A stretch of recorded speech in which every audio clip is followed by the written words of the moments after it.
శ్రీకాళహస్తి క్షేత్రానికి సంబంధించినంత వరకు మాత్రం దీన్ని కాశీపట్టణంతో పోల్చరు. దీనికి పేరేమి అంటే దక్షిణ కైలాసము. దక్షిణ కైలాసమే శ్రీకాళహస్తి పట్టణము.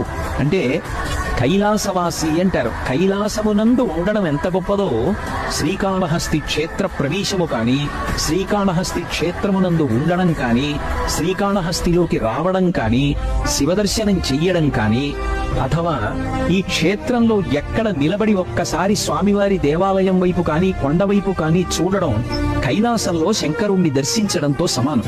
అత గొప్ప క్షేత్రం శ్రీకాళహస్తి. శ్రీకాళహస్తి క్షేత్రం ఒక కోణంలో కాదు, అనేక కోణములలో దీనిని మించినటువంటి క్షేత్రం లేదు.